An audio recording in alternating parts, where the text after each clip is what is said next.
Hello everyone, आप सभी का दिव्यदृष्टि क्लासेस में बहुत बहुत स्वागत है। और जैसा कि आप सभी को पता है कि हमारी एक 10 मिनट पॉलिटिकल साइंस की सीरीज चल रही है, जिसमें हम पूरी की पूरी पॉलिटिकल साइंस जो भी आपके टीचिंग एग्जाम है, या फिर इसके साथ ही अगर मैं कहूँ कि राजस्थान की जितनी भी आपकी भर्ती परीक्षाएं, चाहे आप सीईटी 10+2 लें, या फिर आप ग्रेजुएशन लेवल लें, या फिर आप इसके बाद की जितनी भी सरकारी एग्जाम्स को, नौकरियों के एग्जाम्स को देखते हैं, तो उन सभी में आप सभी को पता है कि पॉलिटिकल साइंस का एक अच्छा जो क्वेश्चंस जो का लेवल जो है वो रहता है। और इस 10 मिनट सीरीज में हम ये देखेंगे कि किस तरह से एक टॉपिक को हम जल्दी से फैक्चुअल कवर कर सकते हैं। तो आज का जो टॉपिक है ये हमारा प्रधानमंत्री और मंत्री परिषद से संबंधित रहने वाला है। तो आइए इसे हम शुरू करते हैं। जैसा कि आप सभी को पता है कि प्रधानमंत्री और मंत्री परिषद की बात हम यहाँ पे कर रहे हैं, तो आपको सबसे पहले यहाँ से ये ध्यान रखना है कि मैं यहाँ पे बात कर रही हूँ आपके आर्टिकल 74 की, जो कि आपका संबंधित है राष्ट्रपति की सलाह पर क्या करेगा। राष्ट्रपति की सलाह पर, यहाँ पे सलाह पर और सहायता पर, ये दोनों शब्द आपको ध्यान रखना है। राष्ट्रपति की सलाह पर और सहायता के लिए क्या है, यहाँ पे मंत्री परिषद होगी। तो राष्ट्रपति की सहायता और सलाह के लिए क्या है, यहाँ पे मंत्री परिषद को देखा जाएगा। तो आपको ये बात ध्यान रखनी है। आगे हम देखिए आर्टिकल 74(1) को अगर हम देखें तो आपको ध्यान रखना है कि मंत्री परिषद का प्रधान कौन होगा, यहाँ पे प्रधानमंत्री होगा। और राष्ट्रपति क्या होगा, अपने कृत्यों के लिए यहाँ पे सलाह लेगा। किससे सलाह लेगा? मंत्री परिषद से सलाह लेगा। तो राष्ट्रपति क्या करेगा, यहाँ पे सलाह लेगा मंत्री परिषद से। और आपको एक चीज बहुत अच्छे से ध्यान रखनी है कि आपका जो 44वां संवैधानिक संशोधन है, जो कब हुआ है, 1978 के अंदर हुआ है, इसमें क्या लिखा गया है कि राष्ट्रपति इस सलाह को एक बार पुनर्विचार के लिए दे सकता है, लेकिन अगर मंत्री परिषद ने वापस को वापस भेजा तो राष्ट्रपति को क्या करना पड़ेगा, यहाँ पे उस सलाह को मानना पड़ेगा। आपको ये बात ध्यान रखनी है। और इससे पहले क्या हुआ था, एक 42वां संवैधानिक संशोधन हुआ है, जिसमें क्या देखा गया, इस 42वां संवैधानिक संशोधन 1976 में इस सलाह को मानना राष्ट्रपति के लिए क्या था, अनिवार्य था। लेकिन उसके बाद में फिर एक दूसरा संवैधानिक संशोधन होता है, 44वां संवैधानिक संशोधन 1978, जिसमें क्या है, राष्ट्रपति एक बार इसे पुनर्विचार के लिए सलाह को भेज सकता है। आगे हम चले तो आर्टिकल 75 की बात करते हैं। आर्टिकल 75 क्या है, मंत्रियों के बारे में उपबंध बताता है आपका। और अगर इसमें हम देखें तो आर्टिकल 75(1) की बात अगर हम करें, तो अगर हम आर्टिकल 75(1) की बात करें तो आपको यहाँ से ध्यान रखना है कि प्रधानमंत्री की नियुक्ति कौन करता है। तो प्रधानमंत्री की जो नियुक्ति है वो यहाँ पे राष्ट्रपति के द्वारा की जाती है। और अन्य जो मंत्री हैं उनकी नियुक्ति कैसे होती है, अन्य मंत्रियों की नियुक्ति यहाँ पे प्रधानमंत्री की सलाह पर होती है। और वो अन्य मंत्रियों की नियुक्ति भी कौन करता है, यहाँ पे राष्ट्रपति करता है। तो ये बात आपको ध्यान रखनी है। आगे चलते हैं आर्टिकल 75(1) के अंदर। तो इसमें क्या है, प्रधानमंत्री सहित जो मंत्री परिषद है उसमें कुल संख्या कितनी होगी, लोकसभा की कुल संख्या, जो सदस्य संख्या का सिर्फ 15% ही क्या हो सकते हैं, मंत्री परिषद हो सकते हैं।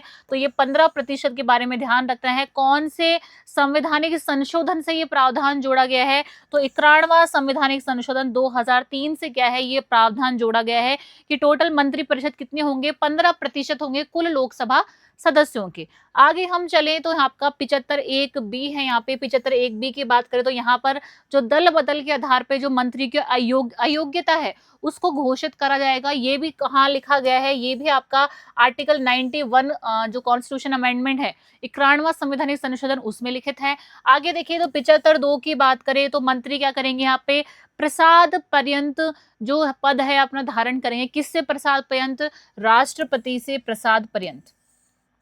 जो मंत्री है वो राष्ट्रपति से प्रसाद पर्यंत आर्टिकल 75(2) के अंदर प्रसाद पर्यंत यहाँ पे पद धारण करेंगे। और ये क्या बताता है, मंत्रियों की व्यक्तिगत जिम्मेदारी को बताता है कि ये मंत्री व्यक्तिगत रूप से किसके लिए जिम्मेदार है, राष्ट्रपति के लिए जिम्मेदार है।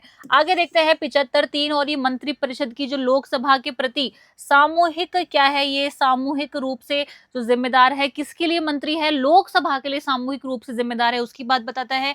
आगे देखिए तो 75(4) है आपका कि राष्ट्रपति मंत्रियों को जो पद है, पद और गोपनीयता की क्या दिलाता है, ये शपथ दिलाता है। तो आपके जो राष्ट्रपति क्या करता है, मंत्रियों को पद और गोपनीयता, मतलब दो तरह की शपथ यहाँ पे मंत्री लेते हैं, पद की शपथ लेते हैं और गोपनीयता की शपथ यहाँ लेते हैं। तो आपको ये बात ध्यान रखनी है। आगे चले तो है आपका 75(5) 75(5) में क्या है कि कोई भी जो सदस्य है वो बिना सदन का सदस्य बने भी क्या बन सकता है, मंत्री बन सकता है, लेकिन सिर्फ कितने महीने के लिए, सिर्फ 6 महीने के लिए मंत्री बन सकता है। मतलब 6 महीने के अंदर अंदर उसे किसी भी सदन का सदस्य बनना अनिवार्य है।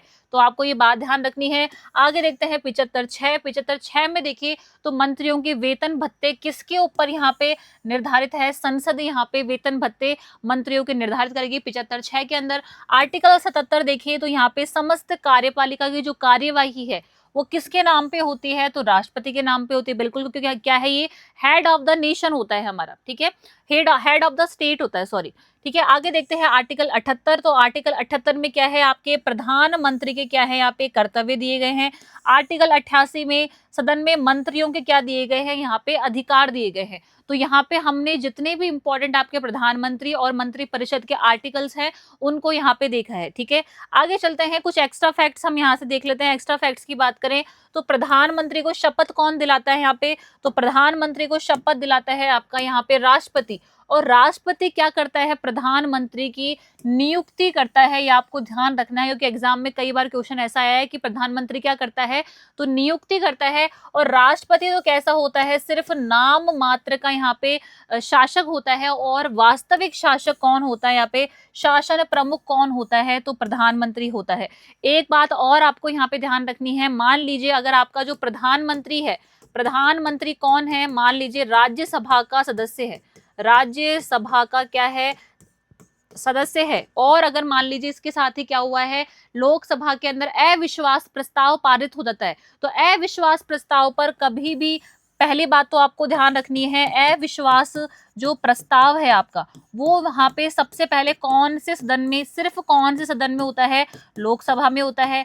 तो जो अगर आपका प्रधानमंत्री राज्यसभा का सदस्य है तो इस प्रस्ताव जो आपका अविश्वास प्रस्ताव है इसके लिए क्या कर सकता है, वो इस बहस के अंदर वो भाग ले सकता है, इस बहस में क्या कर सकता है, भाग ले सकता है। लेकिन यहाँ पे जो प्रधानमंत्री है वो वोट नहीं दे सकता है, इस अविश्वास प्रस्ताव के लिए वोट नहीं दे सकता, क्योंकि अविश्वास प्रस्ताव से लोकसभा में लाया जाएगा, जबकि आपका प्रधानमंत्री कौन है, राज्यसभा का सदस्य है।